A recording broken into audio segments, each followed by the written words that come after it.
Romel at mga kapatid, alam niyo po kapag ang pinag-usapan ay mga dekalidad na pelikula, Mm. iilan lamang po ang pangalan ng mga direktor na lumulutang at ating hinahangaan. Kasama po natin ngayong tanghali, of course, ang aming sinasaluduhang direktor, Direk Brillante Mendoza. Magandang tanghali po. Good Direk, afternoon po. Hello, Direk. Direk. Welcome to Christopher Minute. Ay, hello Yes. Direk. Good afternoon yung dalawa at sa nig. Yeah, can you hear me? Direk, konting Can you ano hear lang me? po. Opo, Okay. meron pong sound. Ayan. Ayan. Direk, nadidinig niyo po kami? Ayan. Can you hear me? Opo, Yes, opo. very well. Oo. Okay. Direk, magandang tanghali po sa Okay. inyo. Magandang tanghali. At maraming salamat sa Good paglalaan niyo afternoon po ng sa inyong dalawa. panahon para sa amin dito sa Christy per Minute. Direk, unang tanong. Yes. Saan po nanggaling yung kahenyohan nyo bilang isang direktor? Saan ang ugat nito? Direk. Ay, Diyos ko. Hindi ko po kinoconsider ang sarili kong henyo. Alam nyo, siguro dahil sa ako ay mas obserbahang tao, no? Sabi ko nga palagi pag tinatanong ako dyan sa ibang bansa napaka-ordinaryo ng buhay ko. Nag-aaral ako sa public school ng elementary. Tapos tinaguyod ako ng aking mga kapatid at aking nanay para makapag-private school ako sa high school at makapasok sa college, no, makapagtapos kasi dalawa lang kaming nakapagtapos sa pamilya namin, no. But even as a young boy, naalala ko mahilig na talaga ako sa arts, no. Mahilig ako mag-drawing, mahilig ako ng mag-ayos, mahilig ako na mapag-obserba po ako sa Ayan. mga tao, no. Direk, iba't ibang larangan ng sining, iba't ibang larangan ng sining ang hilig nyo talaga. Ayan. Direk, Yes. sabi mo napaka-ordinaryong direktor mo. Ordinaryo po ba yung nag-aakyat manaog po kayo sa entablado ng mga international awards? Ano po yung pakiramdam, Direk, pagka tinatawag ang pangalan nyo mula sa Pilipinas, gawa ninyo ang pelikulang nanalo?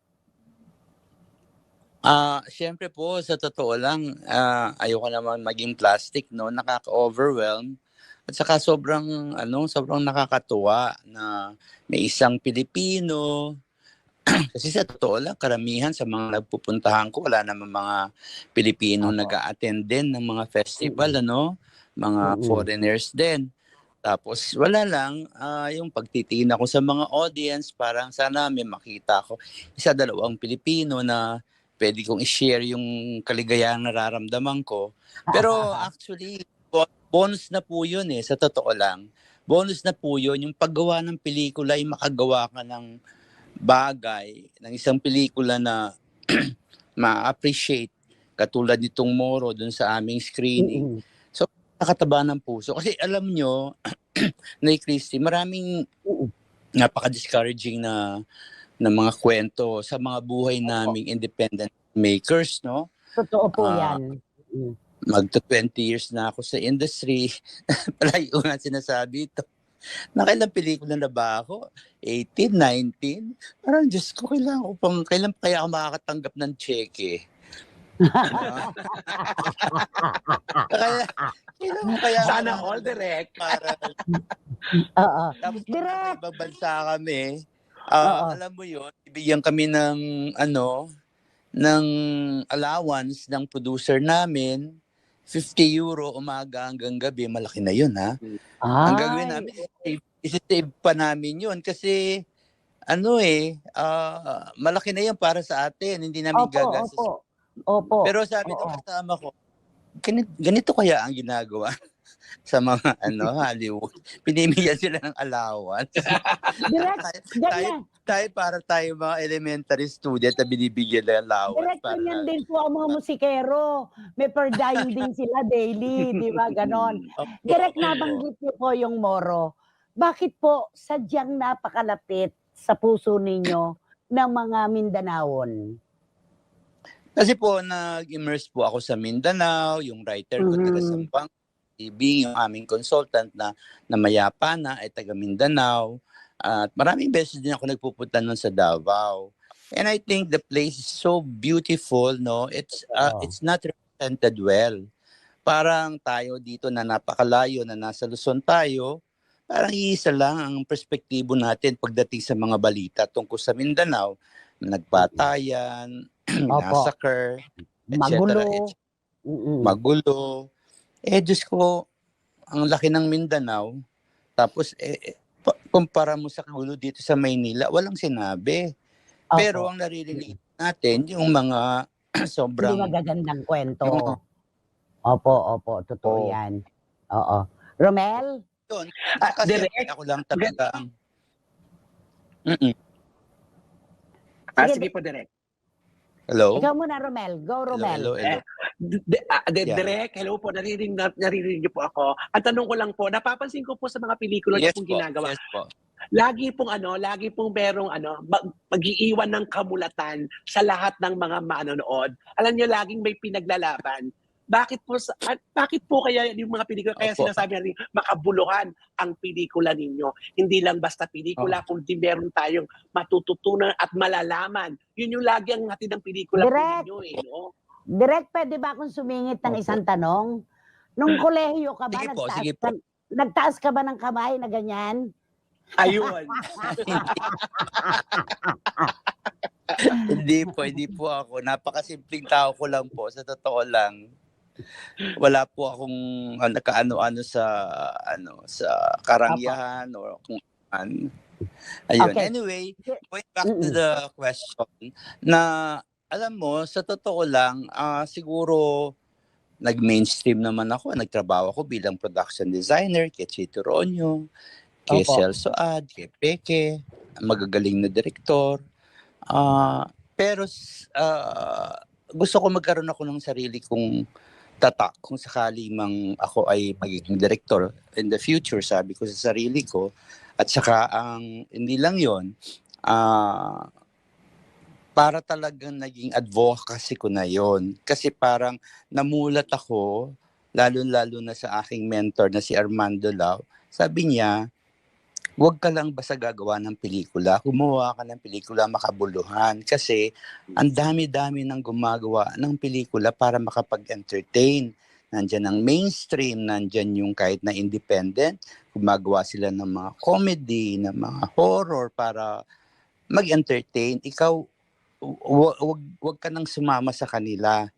Sabi niya ganon. So, ako naman, naramdaman ko yung sinabi niya, and from then on, yun na yung naging advocacy ko bilang filmmaker na magkwento, no? Lalo na ng mga ordinaryong tao na may mapagkukuhanan natin ng lesson sa buhay.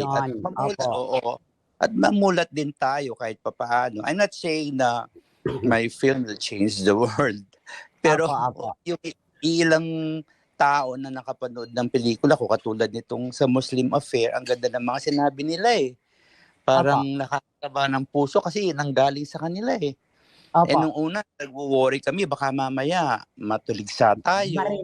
Barilin na naman yung proyekto. But it's the other way around.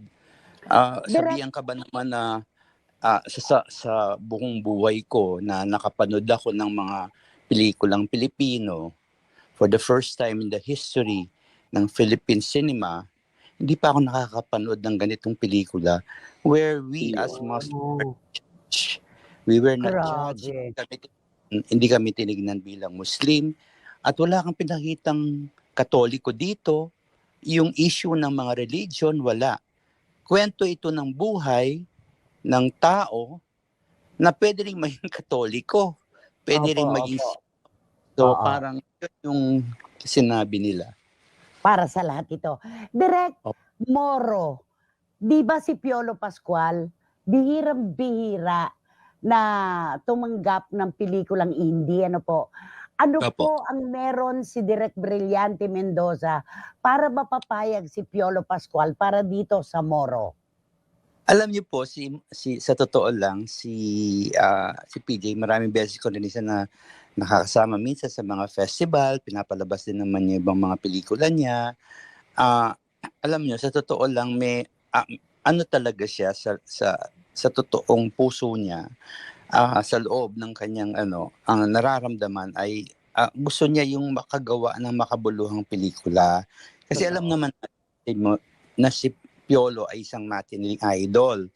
At saka, kumbaga, mga lahat ng mga pelikula niya, feel good. Buti nga ngayon, gumagawa na siya ng mga Opo, horror. mga malyari, opo. Oo. Ito, kataon, nung ginawa niya to, sabi niya, sa kanya dapat yung malaking role eh. Opo, As usual, paano nga ba direk yun ang sususugan ko, paano nangyari na napunta kay ilang Baron beses na Geisler? napunta kay Baron, sabi ko Opo. sa kanya, I really have to look for another actor or change you. Sabi ko, sorry, hindi talaga magkatagmo ang schedule natin. Sabi niya, gagawin niya kahit na yung maliit na role niya. Kahit na extra lang ako direct, basta gusto ko makasama Ang dyan. galing. Uy, ang ganda. Kaya kay Baron, paano po yun direk? Eh di yung mga linya niya, minemorize ni Baron, nagkabaligtaran, di ba? Kaya para sabi niya sa akin, ikaw naman, gusto mo lang yata ako pahirapan eh. Tapos sabi ko sa kanya, ayaw mo maging lead? Ayaw mo ikaw bida? Hindi, okay lang, direct, pahirapan mo pa ako. Okay lang. Sabi niya. Ayun. Ayun ang pala. Sige, Romel, sige, go. Direk, mukhang ang pelikulang ito ay talagang pag-uusapan. Mukhang nakalinya na naman ito na panonoorin at hahakot ng award. Meron po ba kayong napupusuan na mukhang itong aktor na ito ang makakahakot ng award dito, itong aktor na ito? Di ba meron po kayong ganung minsan na ito, maganda tong role niya, makakakuha to ng award? Di ba po, Direk? Alam mo, sabi nga ni Baron dun sa press con, sabi niya, alam nyo, sa totoo lang, kapag nakilala niyo si Direk Brillante, ang bida sa kanya ay ang istorya. Kaming mga artista, palagi lang niya kaming ginagamit para ma-express kung ano man yung kanyang gustong sabihin sa pelikula. Sabi niya, we are used as a tool. Sabi niya ganon. So, sa mga performance naman nila, wala akong masabi. Sa totoo lang, even I was surprised, no? When it was reviewed sa ibang mga festival, nag-stand out pati yung kay Piolo. This is best daw, considering na maliit lang ang role niya. Pero very convincing. And then si Loris, nahanay na siya kay Jacqueline Noset tsaka kay Nora Honor. And then, of course, si Baron, exceptional. Kasi alam mo naman si Baron, napaka-passionate. Opo, totoo. Sobrang passionate ng artista. I think he's one of a kind, no? Mas para siyang si Christopher King na parang ganun ang kanyang commitment, no? Direk, bakit hindi niyo po ito ipinasok sa Metro Manila Film Festival? Well, actually po, pinasok ko siya last year. Unfortunately, parang hindi siya nagustuhan. Hindi napusuan. Opo. Direk, hihiwalay lang po ako ng bahagya sa Moro. Alam ko, pre-sold na to para sa ating mga kababayan. Direk, bakit yung ini-interview si Coco Martin, hindi maaaring matapos ang kanyang pagsasalita kapag tinitrace back niya yung kanyang pinagmulan nang wala ang pangalan ni Direk Brillante Mendoza? Bakit po? Talagang ganun. Kasi alam mo, pag ang mga magkakaibigan, magkakakilala, nag-umpisa talaga sa wala, alam mo, hindi nyo experience na yun eh. Diba? Dumating nga kami sa point at that time dahil wala namang kumikita sa mga pelikula ko, walang nangyayari rin sa karir ko, nangyayari in terms of financial rewards. Nag-isip na kami na mag-business na lang tayo para kahit pa paano meron tayong kinikita. Advance, mag-isip no? Nag-ano kami ng mga, alam mo yung mga turo-turo, yung mga pare. At direct, tricycle. ngayong si Coco Martin ay tinitingala na nasa rurok na ng tagumpay. Gaano po kasaya sa inyong damdamin? Ay, masaya po. Sobrang saya. Kasi siyempre, ano ko na yan eh, parang kapatid ko na yan eh. Yung success niya at saka ang maganda kay Coco, hindi talaga siya nakakalimot. Hindi lang sa akin, pati na sa mga kaibigan namin, sa mga taong sa kanya, in one way or the other. No? Siguro, alam mo, magaling talaga ang Diyos eh. Kasi parang, nung mga panahon na yon si Coco, hindi siya nawala ng pag-asa. Alam nyo ba, nung mga panahon na yun, ay devotee siya ng Quiapo. Hindi siya Opo. namimili Friday na nagpupunta doon. May mga panahon na umiiyak yan sa akin. Umiiyak kasi parang ganito na lang ba? Tanggapin ko na lang na hindi talaga ako pang-artista. Ako, ganyan. Hanggang sa nakarating na nga sa Canada. Nung nasa Canada, parang naawa sa Nag-OFW. sarili. Oo, naawa sa sarili hanggang sa, sabi niya, hindi niya makayanan. Hindi niya makayanan ang buhay doon. Opo. Sobrang lungkot. Hanggang sa nag-decide na umuwi siya. Sabi niya, one last time. Sabi niya gano'n. No? So, yung mga one last time na yun, naging extra na siya sa ABS na hindi pa rin niya bitawan ng ang mga indie. Ang indie, opo, ang indie talaga. Grabe, Direk, ang sarap-sarap sa pakiramdam, nakagawa kayo ng isang aktor na tulad ni Coco Martin na hindi nakalilimot, sa totoo lang naman. Direk, ito po ang pagkakataon, imbitahan po natin ang ating mga kababayan para tutukan itong pelikulang Moro. Opo.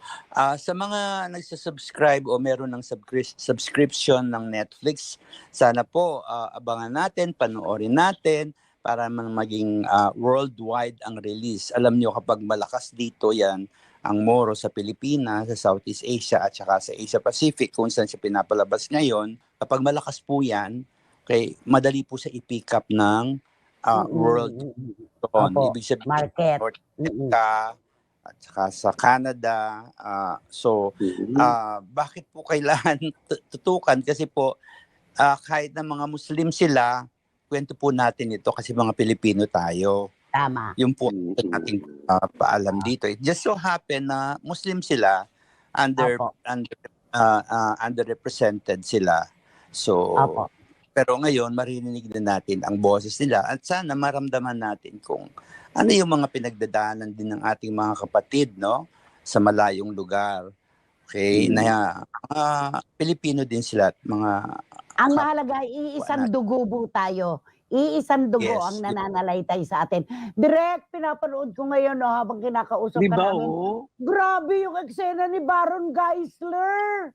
Pang-international talaga. Talagang, at saka si Piolo, yung pagsugod. Ayan grabe yung Baron. Ay nako, Direk, ngayon pa lamang po. Congratulations na, nakagawa na naman po kayo ng isang obrang hindi kalimot-limot. Maraming salamat po, Direk. Opo. Thank you. Sandali lang po, 1 second Sige lang. po. Tita Christy, Romel, maraming salamat sa inyo.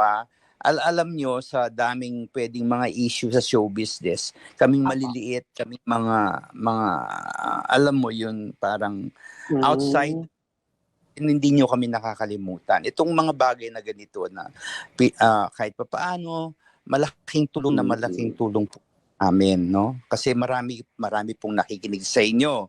Marami pong nagpa-follow sa inyo. So kapag narinig itong sinasabi natin na to, kahit papaano bilang Pilipino, may inspired sila lalo na yung mga taga-ibang bansa. Direk, mula po nung una ko kayong narinig na nagsasalita, noon pa, hindi lang ngayon, hindi ko kayo kinontra sa lahat ng sinabi nyo. Ngayon ko kontrahin ko po kayo. Direk, hindi ka maliit. Napakalaki mong pangalan. Direk, isa kang kayamanan ng pelikulang Pilipino. Pakitanggap nyo po yon mula sa amin. Maraming salamat po sa inyo. Thank you so much. Direk, Brillante Mendoza, Moro, abangan po natin sa Netflix. Thank you. Direk, thank you. Salamat po. Salamat po.